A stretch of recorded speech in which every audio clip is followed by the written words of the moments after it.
Hi hello नमस्ते, स्वागत करते तुमचं मी माझ्या आजच्या व्हिडिओमध्ये. काल मी जो व्हिडिओ टाकला होता त्याला मला भरपूर कमेंट आलेले आहेत की तुझं सासर आहे ते एवढं लांब कसं काय आणि तू इकडून तिकडं कसं काय गेली आणि मेन म्हणजे तुझ्या मिस्टर अनाथ हे कसं काय म्हणलं. जास्त करून मला हे कमेंट आल्या की तू व्हिडिओमध्ये असं कसं काय म्हटले की माझे मिस्टर आहेत ते अनाथ आहे. तर मी तुम्हाला सांगते, हो माझे मिस्टर आहेत ते अनाथ असल्यासारखंच आहे. माझे मिस्टर हे एकलवते एक आहे. माझ्या मिस्टरांना आई वडील कोणीच नाही आहे. मेन म्हणजे त्यांची कहाणी मी आज तुमच्यासोबत शेअर करते. माझे मिस्टर आहेत ते 1.5 वर्षाचे होते. परिस्थिती खूप हालाकीची होती, खूप म्हणजे खूप वाईट परिस्थितीतून ते बाहेर आलेले आहेत. त्यांचे वडील ते 1.5 वर्षाचे असताना त्यांचे वडील आहेत ते TBच्या आजाराने एक्सपायर झाले. आणि मेन म्हणजे तेव्हा त्यांचा एक मोठा भाऊ होता आणि एक बहीण होती आणि ते आहेत ते ह्यांच्यापेक्षा मोठे होते. माझे मिस्टर हे सगळ्यात छोटे होते आणि माझ्या सासऱ्यांना म्हणजे माझ्या मिस्टरांच्या वडिलांना म्हणजे माझ्या सासऱ्यांना TB हा आजार झाला होता. आणि तेव्हापासून मग ते जागेवरतीच होते. 1-2-3 वर्ष ते जागेवरती होते आणि तेव्हा त्यांची परिस्थिती खूप नाजूक, अक्षरशः खाण्यापिण्याचे सुद्धा हाल होत होते. मग शेवटी आणि माझे सासरे आहेत ते कुठं गावात वगैरे चवटेवर असं बसायला जरी गेले तरी त्यांच्यापासून लोक हे उठून जायचे वाटतं, असं माझे मिस्टर मला सांगतात. तर म्हणजे माझ्या मिस्टरांना पण हे कोणीतरी सांगितलेलं असणार, कारण ते फक्त 1.5 वर्षाचे होते. त्यांना एवढं काहीच यातलं माहीत नाही आहे. तर 1.5 वर्षाचे असताना ते एक्सपायर झाले. आणि तिथून पुढं मग तिकडच्या बायका कसं बाहेर नसतात कामाला वगैरे, म्हणजे घरातच असतात. तिकडच्या बायका शिकलेल्या वगैरे काहीच नसतात, घरातच नवऱ्याने कमवून आणायचं आणि बायकोने करून घालायचं एवढंच काम. तर माझे मिस्टर लहान होते. 3 मुलांची जबाबदारी म्हणजे आईवर. आई पण खूप म्हणजे आता 3 लेकरं कशी सांभाळणार आणि तिकडं काही काम वगैरे नाही, घरकाम वगैरे करता येणार नाही, असं म्हणजे परिस्थिती खूप नाजूक होती. जसं असेल तसं आई खाऊ घालायची. आणि शेवटी मग समाज म्हणायला लागला, तू 3 लेकरं कशी सांभाळणार. अजून ह्यांचे मामा वगैरे ते पण म्हणायचे की तू 3 लेकरं कसं सांभाळणार. 3 लेकरं मोठी व्हायला लागल्यात, खाण्यापिण्यासारखी झाले. एक रूम होती छोटीशी, त्याच्यातच त्याची आई आहे ते त्या 3 लेकरांसोबत राहायची म्हणजे सासरे. आणि मग अशा परिस्थितीत सगळ्यांनी तिला समजून सांगितलं, पण ती काही म्हणजे करणार तरी काय करणार. आणि 3 लेकरं, लग्न तरी कोण करणार 3 लेकरांसोबत, लेकरांच्या आईसोबत.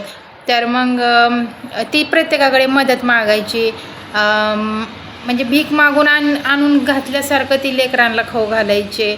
कोणी शिळपाकं द्यायची ती खाऊ घालायची, कधीच नाही म्हणत नसायची. कधी एक वेळ अन्न असेल तर दुसऱ्या वेळी भेटेल का नाही याची गॅरंटी नसायची. कोणी म्हणजे कुठं जर लग्न वगैरे काही कार्यक्रम असला तर मुलांना पाठवून द्यायची, स्वतः पण जायची आणि म्हणायची मुलांना पोटभर जेवा. आणि पोटभर जेवा म्हणायची. आणि शेवट जेवण पूर्ण झाल्यानंतर जास्त घ्या म्हणायची. आणि मग त्या पंत्रावळ्या आहेत तशा घरी उचलून आणायला लावायची. मग तेच संध्याकाळी जेवण व्हायचे. चुडचुडू खाणारी लेकरं, चुडचुडू करायची लेकरं खायला. 3 लेकरं. माझे मिस्टर आहेत ते 1.5 वर्षाचे, बहीण आहे ती 3-4 वर्षाची असेल आणि भाऊ आहे ते 5-6 वर्षाचा असेल. तर अशा परिस्थितीतून माझे मिस्टर हे बाहेर आलेले आहेत. आणि 2-3 वर्ष असंच जात होते. मुलं तडतड उपाशी मारायचे आणि म्हणजे ते आईला देखवत नव्हतं. आई इकडे तिकडे पाहुण्या रावळ्यांकडे असे मदत मागायची, पण शेवटी कोणाचं नसतं.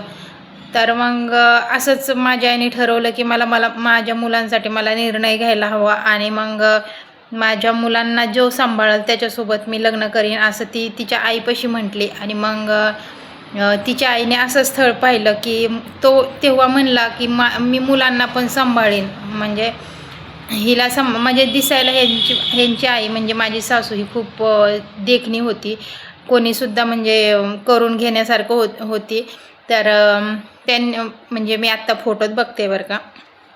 तर मग माझ्या म्हणजे तिच्या आईने आहे ते एक स्थळ आणलं. आणि एक स्थळ आणलं म्हणल्यापेक्षा गावातच एका माणसाला माझी सासू आहे ते आवडायला लागली होती. आणि त्यांनी मग लग्नाची मागणी घातली होती. लग्नाची मागणी घातल्यानंतर मग तिने लग्नाला होकार दिला. पण ती म्हटली की माझ्या 3 मुलांची जबाबदारी स्वीकारावी लागेल, 3 मुलांना सांभाळावं लागेल.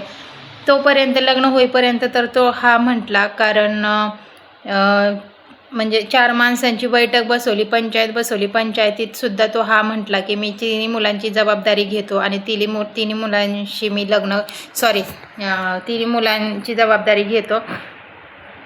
आणि हिच्याशी लग्न करतो. तर समाज म्हटलं ठीक आहे. तर मग लग्न वगैरे केलं माझ्या सासूनी. आणि माझे मिस्टर हे ते 1.5 वर्षाचे होते आणि 2 मुलं ही मोठी होती. पण काही दिवसातच म्हणजे एक 8-15 दिवसातच त्या माणसाला खटकायला लागलं. कारण ती 3 पोरं, त्यांना मी एकटा काम करायचं, माझ्या बायकोला पण सांभाळायचं आणि त्यांना पण सांभाळायचं. तो मुलांना हाणमार करायला लागला. माझे मिस्टर तर लहान होते, 1.5 वर्षाचे. त्यांना पण आता 3 लेकरं म्हटल्यानंतर सारखे, आता लहान वय त्यांचं, खायला प्यायला चोडचोड करणार, सारखं येणार, टोपलं पातीलं उघडणार, भाजी भाकरी काय असेल ते खाणार, दुसरं खायला तरी काय.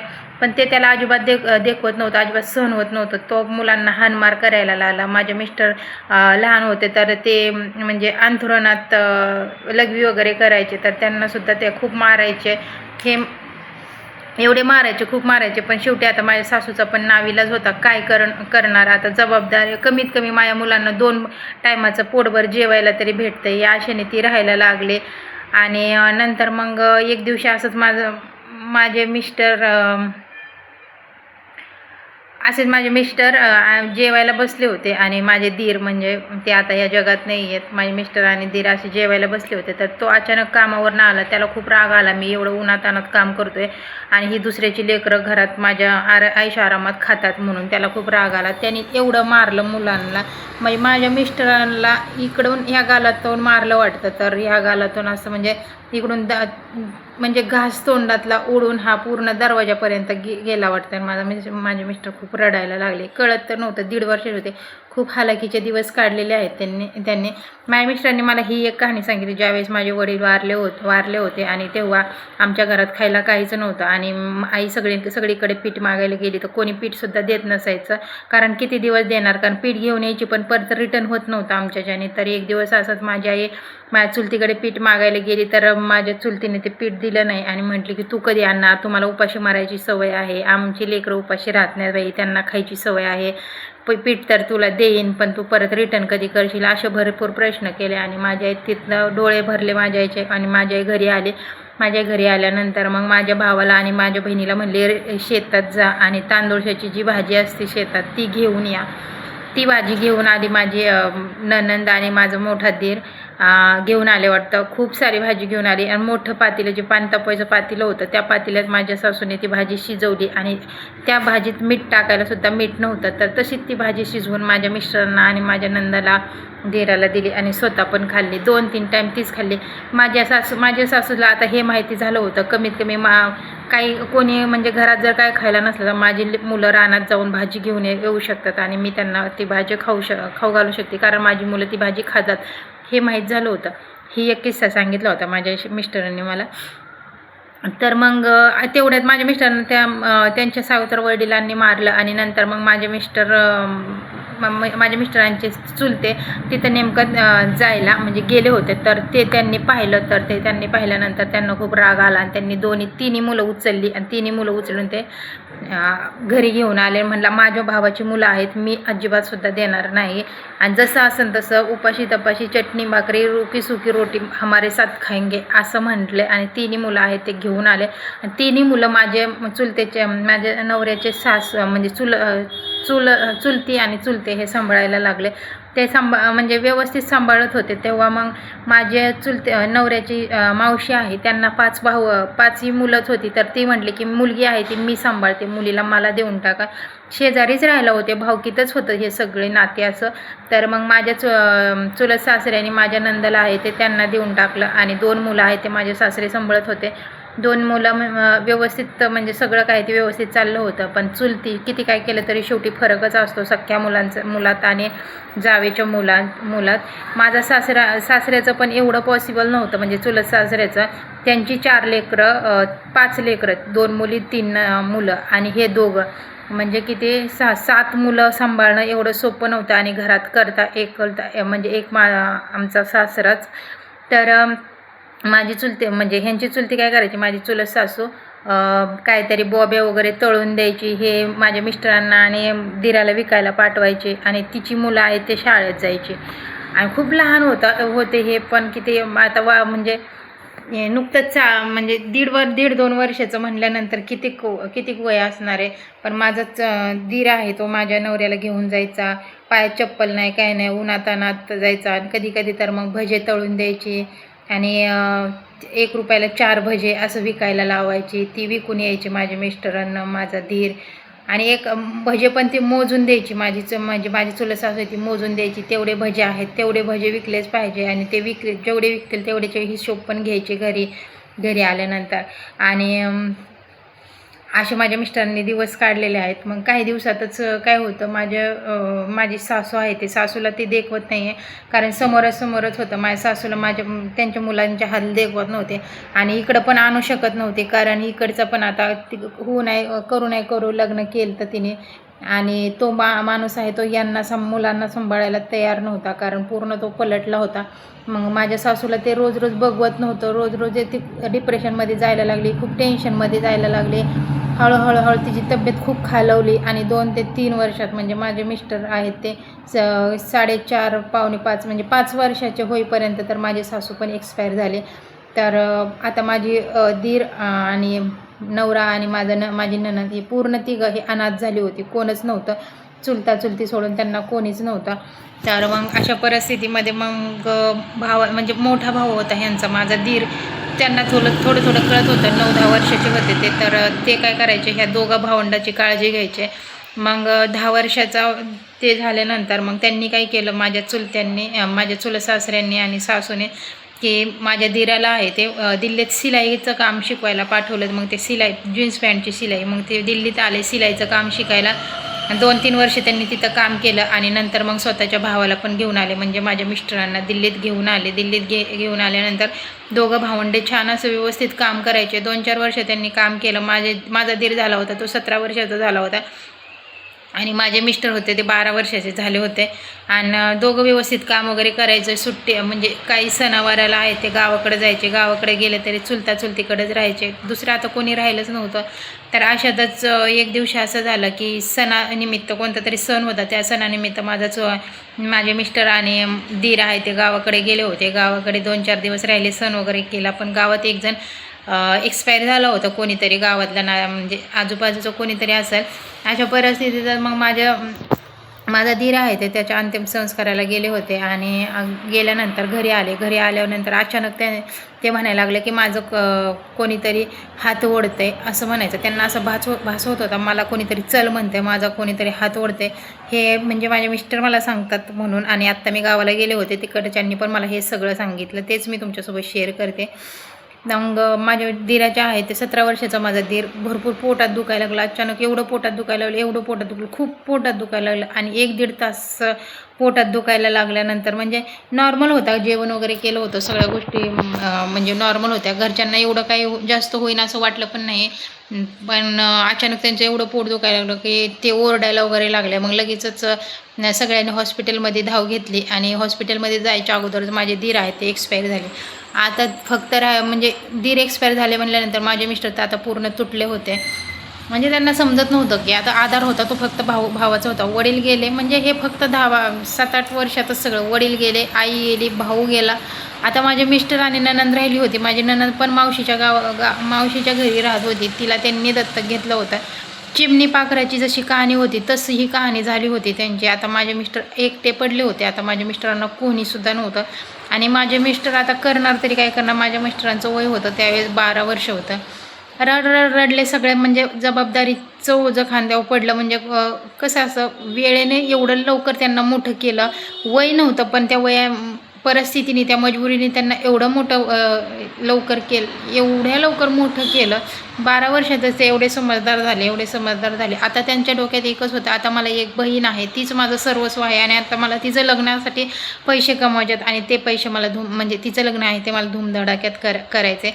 कोणी असं म्हणायला नको की हिला आईबाप नाही येत म्हणून हिचं लग्न असं झालं, हिला आईबाप नाही, तिच्यासोबत कोण लग्न करणार, हिला लग्नाचा खर्च करणार, हे सगळं त्यांच्या डोक्यात घुमत होतं. आणि त्याच दिवशी त्यांनी शपथ घेतली की आता कष्ट करायचं, ते फक्त बहिणीसाठी कष्ट करायचं. भावाचा 40वा होईपर्यंत 12 वर्षाचा मुलगा, म्हणजे 12 वर्षाचे माझे मिस्टर, भावाचा 40वा होईपर्यंत गावात थांबले. 40वा झाल्यानंतर जे त्यांनी दिल्ली गाठली.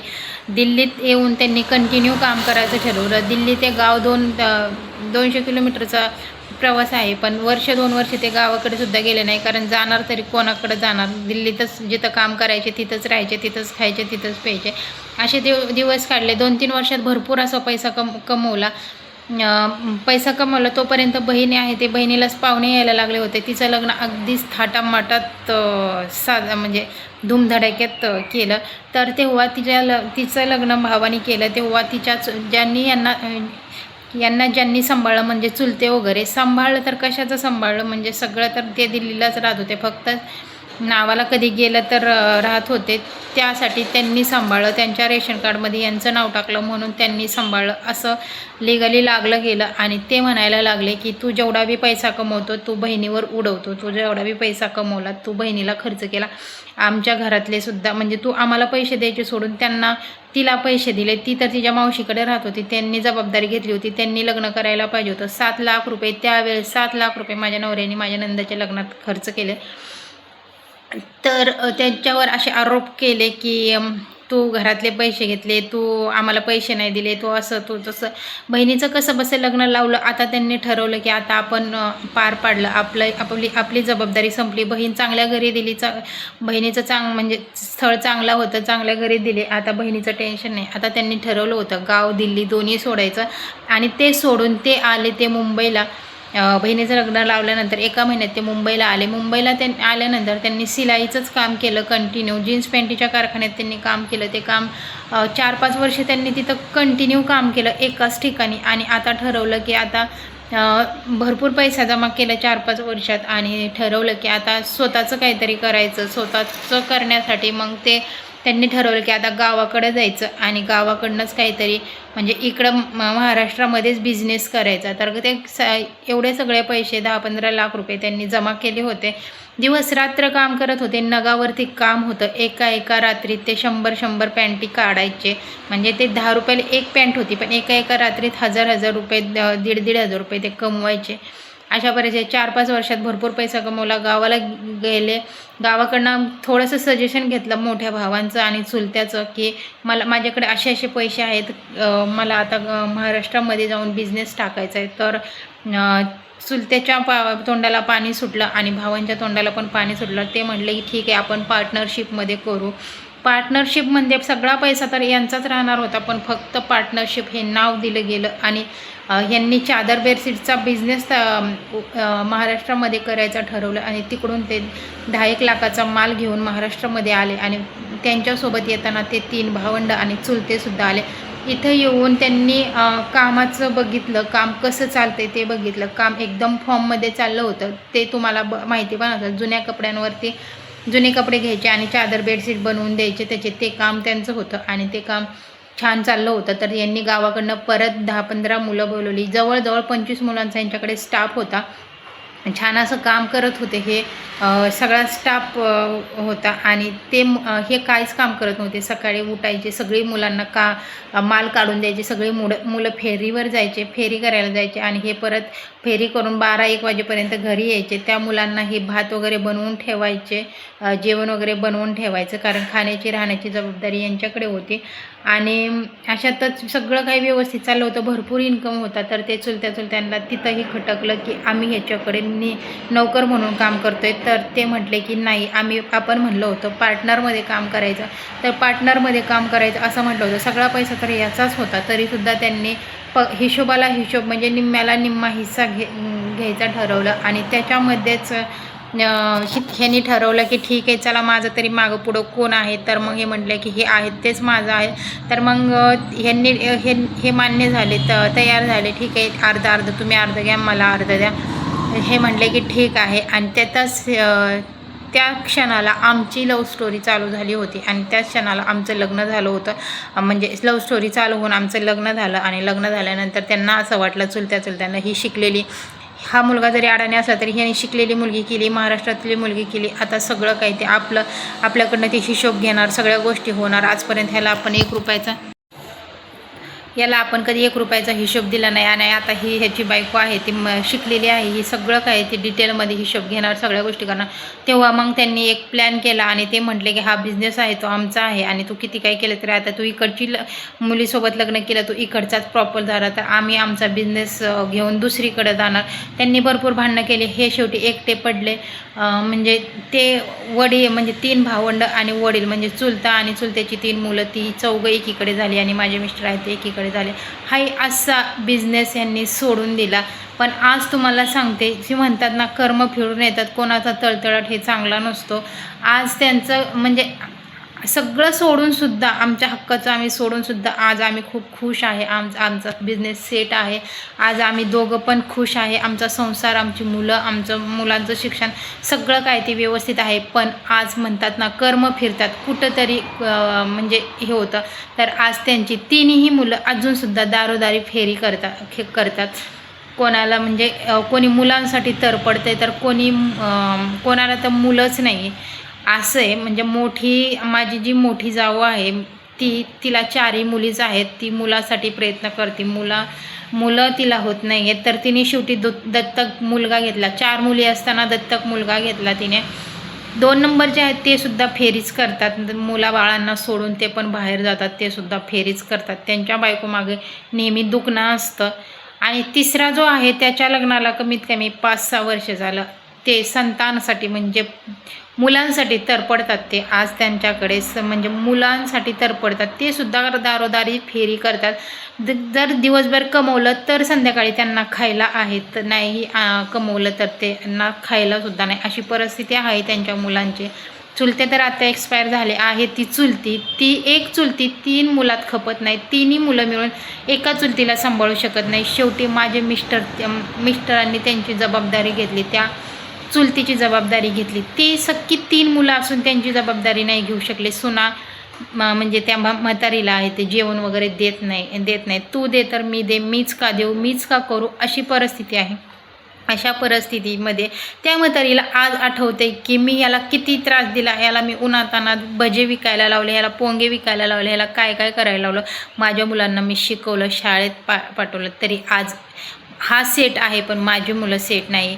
आणि माझी म्हणजे जो लहान आहे ना त्याला तर 5-6 वर्ष झालं लग्नाला, अजून मूलबाळसुद्धा नाही. कर्म असतात ही, शेवटी कोणी कोणासोबत कसं करल त्याचं फळ मिळतं. तुम्ही जर चांगलं केलं तर चांगलंच फळ मिळणार. आज त्याचा बिझनेस तुम्ही वरबडून घेतला, 10-15 लाख, आज त्याची 4-5 वर्षाची कमाई, दिवस रात्र त्यांनी कष्ट केले, ती कमाई तुम्ही हिसकावून घेतली त्याच्याकडून. त्याला हाय असं गव्हातून किडा कसा बाहेर काढतात तसं त्याला बाहेर काढलं तुम्ही. आणि किती दिवस राहिलं ते, आज तुम्ही सुद्धा गावगावीच फिरताय. तसा माझा नवरा तर एका ठिकाणी बसून आहे, एका ठिकाणी आमचा बिझनेस सेट आहे. आम्ही दोघं पण खूप खुश आहेत. तर असा होता माझा आजचा व्हिडिओ. तुम्हाला कसं वाटलं ते कमेंट करून नक्की सांगा. आणि आता का नको म्हणायला मी की माझा नवरा अनाथ आहे, म्हणूनच मी म्हणते की माझ्या नवऱ्याला माझ्याशिवाय कोणी नाही. माझा नवरा बिलकुल अनाथ आहे. थँक्यू.